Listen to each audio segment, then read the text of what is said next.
Assalamualaikum warahmatullahi wabarakatuh. Alhamdulillah, segala puji bagi Allah.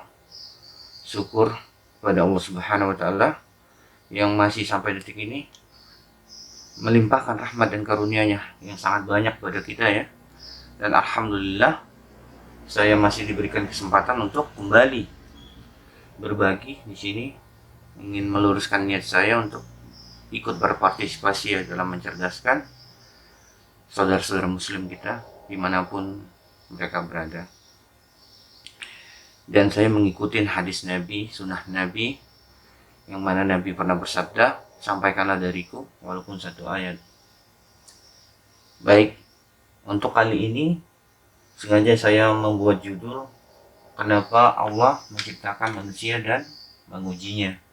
Tentu dari pertanyaan tersebut kita bisa mendapatkan dua poin ya. Yang pertama, kenapa Allah menciptakan kita, dan seterusnya lantas menguji manusia itu sendiri. Baik, langsung saja ke poinnya. Poin pertama ya. Kalau kita bertanya kenapa Allah menciptakan manusia, tentu bisa kita dapatkan jawaban-jawabannya itu dari Al-Quran ya.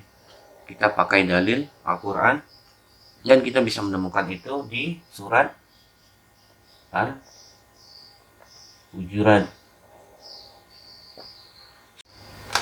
surat nomor 49 di ayat 13. Ini berkaitan dengan kenapa Allah menciptakan manusia, di mana di surat tersebut Allah berfirman, A'udzubillahi minasyaitonirrajim, hai manusia, kami ciptakan kamu dari seorang laki-laki dan perempuan dan menjadikan kamu berbangsa-bangsa dan bersuku-suku, supaya kamu saling mengenali, bukan untuk saling membenci satu sama lain.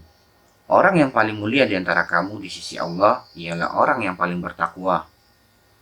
Jadi, isi dari surat Al-Hujurat nomor 13, di ayat 13-nya adalah, maaf, bukan nomor 13 ya, di ayat 13 itu Allah menciptakan kita itu dari seorang laki-laki dan perempuan. Tentu kita sama-sama tahu ya, dari Nabi Adam alaihissalam dan Hawa alaihissalam, dan menjadikan kita itu berbangsa-bangsa dan bersuku-suku, supaya kita itu mudah saling mengenali satu sama lain.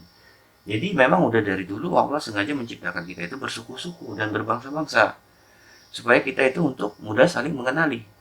Dan di sini perlu kita garis bawahi, bukan untuk saling membenci kata Allah. Jadi kalau sampai detik ini masih di antara kita membenci antar suku, membenci antar bangsa, itu sangat bertentangan dari firman ini ya, dari keinginan Allah sendiri. Nah, jadi di situ kalau kita menanyakan kenapa Allah menciptakan manusia, di situ Allah sudah memberikan jawabannya.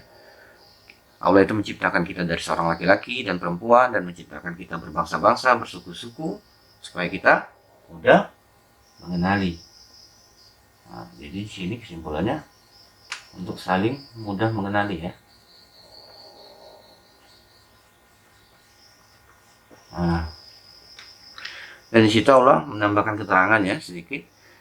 Orang-orang yang paling mulia di sisi Allah itu sesungguhnya orang-orang yang paling bertakwa. Jadi di situ dimaksud takwa itu siapa yang benar-benar mengikuti apa yang Allah perintahkan di sini. Itulah salah satu ciri-ciri orang yang bertakwa.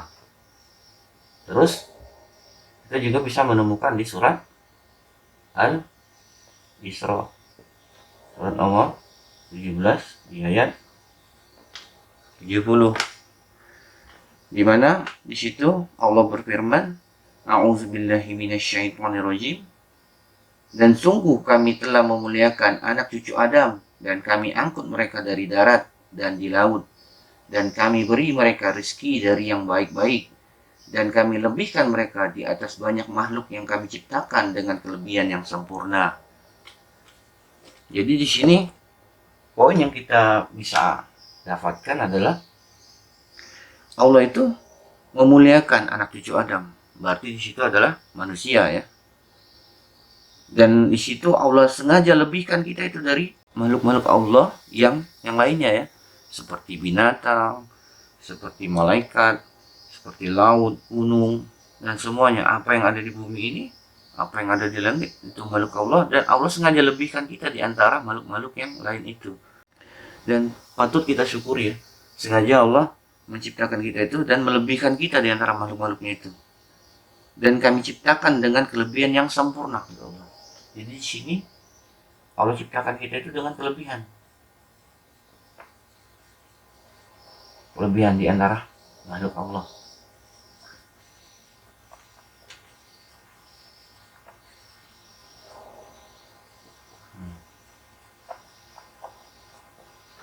Ya. Jadi poin yang kita dapatkan di sini di surat Al-Isra ayat 70, Allah menciptakan kita itu dengan kelebihan di antara makhluk-makhluknya yang lain. Jadi sudah sepantasnya kita bersyukur kepada Allah Subhanahu wa taala dengan kelebihan-kelebihan itu ya, dan memanfaatkan itu semaksimal mungkin untuk bekal kita nanti di akhirat ya, insya Allah.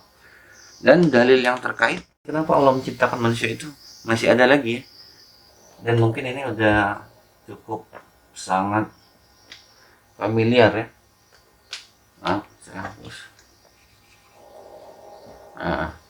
Paling ini orang sudah pasti tahu ya. Karena ini udah sering sekali diperdengarkan ya, di surat Zariyat nomor. Allah berfirman di situ, A'udzubillahi minasyaitonirrajim. Kami ciptakan jin dan manusia untuk beribadah kepadaku, kata Allah. Jadi situ esensinya Allah itu menciptakan kita itu untuk beribadah kepada Allah Subhanahu wa taala. Jadi poin di sini sengaja Allah menciptakan kita itu untuk beribadah. Sering banyak teman yang terabaikan ya dengan makna ibadah ya. Ya bukan tidak tahu, saya yakin bukan tidak tahu, tapi lebih terabaikan. Sebenarnya sesungguhnya ibadah itu banyak. Semua kegiatan kita yang ada di dalam perjalanan hidup kita ini semuanya itu bisa kita kaitkan dengan ibadah. Ya, kita mengucapkan bismillah di setiap kegiatan kita itu adalah ibadah. Ya, kita mengawali kegiatan kerja kita di pagi hari, kita mengucapkan bismillah dan berdoa kepada Allah, itu ibadah. Kita mau makan, kita mengucapkan bismillah, itu ibadah. Semua hal-hal kegiatan kita di dunia ini, bila kita mengawalinya dengan menyebut nama Allah, insya Allah itu berkaitan dengan ibadah. Nah, itu yang dimaksud dengan Allah di sini. Allah menciptakan kita itu untuk beribadah. Jadi segala sesuatunya itu harus diawali dengan menyebut nama Allah dan mengharapkan keridhaan Allah dan bertawakal untuk setiap ketetapan yang sudah Allah tetapkan di dalam perjalanan hidup kita. Ya, termasuk di situ kita sholat, kita berpuasa, bersedekah, ya, kita zakat, kita haji, itu termasuk di dalam ibadah itu sendiri. Baik, untuk dalil berikutnya kita bisa temukan di surat Al-Muluk. Di surat Al-Muluk ayat surat nomor 67 di ayat nomor 2. Yang mana di surat ini Allah langsung menjawab kedua-duanya ya. Allah menciptakan dan Allah mengujinya.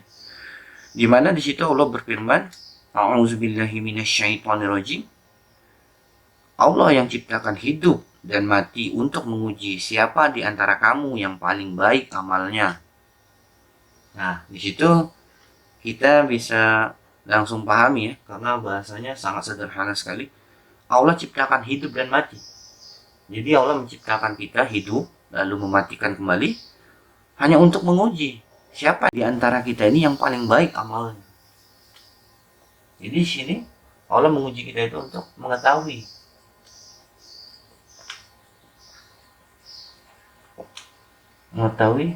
siapa yang paling baik amalnya.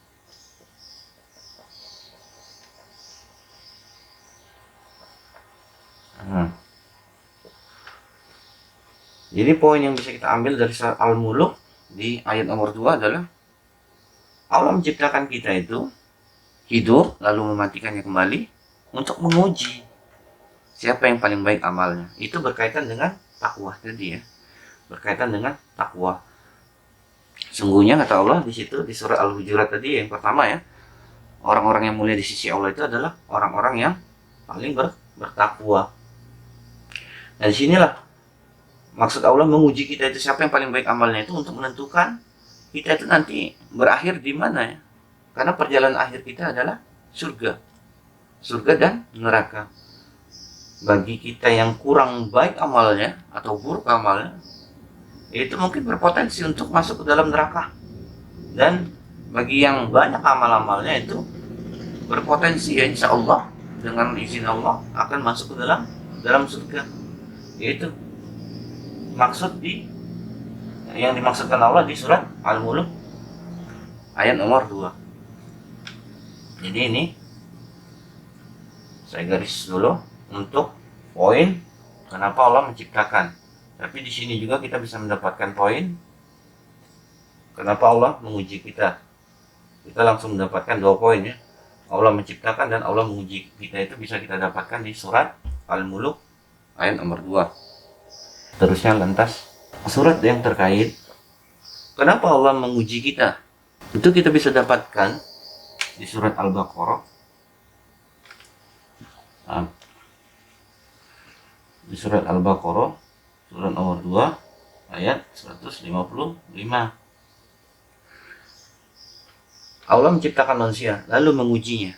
Nah, di sini kalau kita bertanya seperti apa ujian Allah itu, Allah di sini memberikan keterangan di surat Al-Baqarah ayat 155, di mana Allah berfirman, "A'udzubillahi minasyaitonirrajim, dan kami pasti akan uji kamu dengan sedikit ketakutan, kelaparan, kekurangan harta, jiwa, dan buah-buahan. Dan sampaikanlah kabar gembira kepada orang-orang yang sabar," kata Allah. Jadi di sini kita bisa mendapatkan poin Allah pasti menguji kita. Pasti. Allah pasti menguji kita. Dengan sedikit kelaparan, ketakutan, kekurangan harta, jiwa, dan buah-buahan, kata Allah. Yang dimaksudkan di sini buah-buahan itu seperti kurang lebih itu makna kiasan ya. Nah, kita memupuk sesuatu, kita sudah merencanakan sesuatu dan merancangnya sekian lama, sekian tahun, tapi ketika kita ingin menikmati hasilnya, orang lain yang mengambil. Nah, kurang lebih pemahamannya seperti itu ya. Seperti contoh mungkin kita di dunia kerja, kita udah capek-capek merancang sesuatu, pasti finalnya ternyata rekan kerja kita sendiri yang mengambilnya. Nah, kurang lebih pemahamannya seperti itu. Jadi Allah di sini pasti ya menguji kita dengan sedikit ketakutan. Pasti ada rasa takut di dalam hidup itu. Ada sedikit kelaparan, kekurangan harta. Kita merasa takut sekali kalau harta kita berkurang. Terus jiwa itu seperti kita kehilangan keluarga, atau kehilangan anak, istri, atau orang tua, atau apapun ya yang berkaitan dengan jiwa. Allah pasti menguji di sisi-sisi itu. Dan di situ Allah memberikan poin, sampaikanlah kabar gembira, kata Allah, kepada orang-orang yang sabar. Nah, di sini dimaksudkan Allah itu orang-orang yang sabar di dalam ujian tersebut. Jadi Allah pasti menguji kita. Jadi kita kalau temukan di surat 155 ini, Allah pasti menguji kita. Terus kalau kita sambung lagi ya ke ayat 156 ya, Allah berfirman, "A'udzubillahi minasyaitonirrajim," yaitu orang-orang yang apabila ditimpa musibah mereka berkata, "Sesungguhnya kami milik Allah dan kepadanya lah kami kembali." Jadi di sini kita sambung surat 156. Allah situ memberikan keterangan orang-orang yang sabar itu, kata Allah, yang apabila ditimpa musibah mereka itu berkata, "Sesungguhnya kami milik Allah dan kepadanya lah kami pasti kembali." Jadi benar-benar menyerahkan hidupnya itu kepada Allah dan selalu meyakini ketetapan Allah. Dan disambung di surat 157. Di sini pokoknya kita itu berserah ya. Berserah diri pada Allah.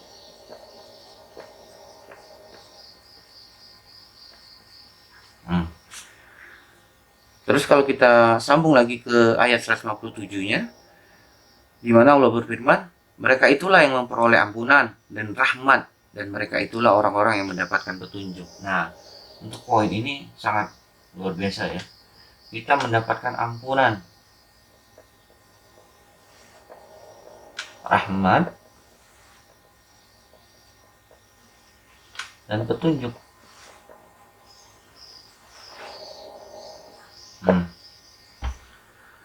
Jadi di sini bisa kita pahami ya, dari ayat 155 sampai 157 itu Allah itu pasti menguji kita dengan segala bentuknya tadi ya. Dan kita itu dianjurkan Allah untuk sabar di dalam ujian itu. Dan selalu menyerahkan segala sesuatunya kepada Allah. Yang berkaitan di surat 156 tadi. Berserah diri kepada Allah dengan ujian itu. Kita sabar. Dan kita mengatakan sesungguhnya kita ini milik Allah. Dan pasti kembali kepada Allah. Jadi terserah Allah untuk mau menjadikan kita itu, menguji kita seperti apa. Tapi beruntunglah kata Allah. Beruntunglah orang-orang yang melakukan itu kata Allah. Karena mereka-mereka itulah yang memperoleh ampunan. Maksud di sini ampunan dosa ya. Karena kita itu jelas banyak sekali dosanya ya. Orang-orang inilah yang mendapatkan ampunan dosa kata Allah. Mendapatkan ampunan. Dan ditambah lagi mendapatkan rahmat. Rahmat itu luar biasa ya. Allah selalu melimpahkan rahmat dengan orang-orang yang bersabar itu. Dan Allah memberikan petunjuk. Ini clue ini. Ini sangat penting, petunjuk. Bayangkan ya, kalau kita itu mendapatkan petunjuk langsung dari zat yang memahami, mengetahui segala sesuatu yang ada di bumi maupun di langit, yaitu Allah Subhanahu wa taala, itu luar biasa sekali. Akan kuberikan petunjuk hidupmu itu kata Allah. Jadi yang bisa kita ambil poinnya adalah bila Allah menguji kita itu adalah kabar gembira. Seharusnya kita sebagai manusia itu merasa senang ya. Karena secara tidak langsung Allah memberikan kita itu kesempatan menjadi manusia yang diberikan ampunan dan rahmat dan petunjuk dari ujian tadi. Kalau kau puji kata Allah, pasti kau puji dan kau mengambil di situ di dalam kesabaran, kau akan kuberikan ampunan, rahmat dan petunjuk kata Allah. Nah, jadi kita harusnya senang ya untuk hal-hal seperti itu. Surat yang terkait dengan kenapa Allah menguji kita itu bisa kita dapatkan di surat yang sama, di surat Al-Baqarah di ayat 214, di mana Allah berfirman, A'udzubillahi minasyaitonirrajim, ataukah kamu mengira bahwa kamu akan masuk surga padahal belum datang kepadamu cobaan seperti yang dialami orang-orang terdahulu sebelum kamu. Mereka ditimpa kemelaratan, penderitaan, dan diguncang dengan berbagai macam cobaan. Sehingga Rasul dan para orang-orang beriman bersamanya berkata, kapankah datang pertolongan Allah? Ingatlah, sesungguhnya pertolongan Allah itu dekat. Jadi di sini, di ayat ini, kita bisa mendapatkan Rasul dan sahabat pun diuji ya.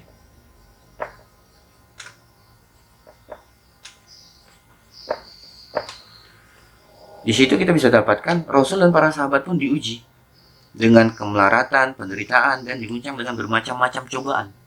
Jadi sudah sewajarnya ya, kita umat sekarang itu diuji Allah dengan hal yang sama. Sudah sewajarnya kalau kita itu juga mendapatkan ujian. Karena Allah sudah pastikan setiap manusia itu pasti akan saya uji kata Allah. Nah, mungkin itu yang bisa kita pahami ya. Bila kita mendapatkan ujian, Allah sudah memberikan terangan, Allah bermaksud untuk memberikan ampunan, rahmat, dan petunjuk. Dan sesungguhnya Rasul dan para sahabatnya pun diuji. Dan kita harusnya berbangga bila Allah menguji kita. Itu salah satu tanda kasih sayangnya Allah kepada manusia itu sendiri ya, bila Allah mengujinya. Kurang lebih jawaban-jawaban yang bisa saya hadirkan di sini hanya ini. Kenapa Allah menciptakan manusia dan mengujinya? Tentu kita bisa mendapatkan di surat Al-Hujurat, Al-Isra, Zariyat, Al-Muluk, dan surat Al-Baqarah di ayat 155 sampai 157 dan di ayat 214. Lebih kurang saya memohon maaf bila ada kekurangan, kesilapan, atau kesalahan. Itu pasti datangnya dari saya. Dan bila ada kebenaran di dalam bahasan ini, itu pasti datangnya dari Allah Subhanahu wa taala. Dan kepada Allah saya memohon ampun. Wabillahi taufiq wal hidayah. Wassalamualaikum warahmatullahi wabarakatuh.